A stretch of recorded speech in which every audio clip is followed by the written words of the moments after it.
আইন, বিচার, সংসদ বিষয়ক এবং সংস্কৃতি উপদেষ্টা ডক্টর আসিফ নজরুল জানিয়েছেন, বিশ্ব ঐতিহ্যের তালিকায় মুন্সিগঞ্জের ইদ্রাকপুর কেল্লা সহ প্রত্নতত্ত্ব নিদর্শনগুলোকে অন্তর্ভুক্তির চেষ্টা চলছে।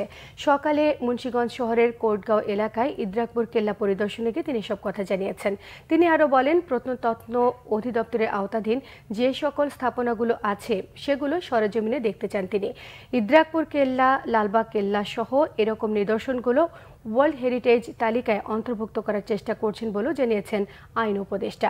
পরে মুন্সিগঞ্জ সদরের রামপালের হরিশচন্দ্রের দিঘি, বাবা আদম শাহী মসজিদ, মীর কাদিম সেতু, টুঙ্গিবাড়ির সোনারং মন্দির, নাটেশ্বর দেউল এবং শ্রীনগরের রাঢীখালে বিজ্ঞানী স্যার জগদীশ চন্দ্র বসুর বাড়ি পরিদর্শন করেছেন আসিফ নজরুল।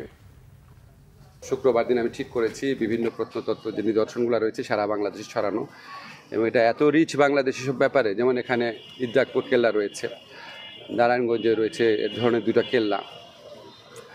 এই কেল্লাগুলোকে আমরা, লালবাগ কেল্লা সহ এই কেল্লাগুলোকে আমরা ওয়ার্ল্ড হেরিটেজ সাইটে অন্তর্ভুক্ত করার জন্য চেষ্টা করছি। তো আমি ভাবছি এখানে সংরক্ষণের প্রয়োজনীয়তা কী কী আছে, এই অবস্থাটা নিজের স্বচক্ষে না দেখলে সংরক্ষণের যে নীতিমালা আমরা ঠিক করব, প্রায়োরিটি ঠিক করবো, এটা ঠিক করা যাবে না। এই জন্য আজকে এসেছি। তো আমার মনে হয়েছে এই ব্যাপারে আমাদের নজর দেওয়ার সময় এসেছে।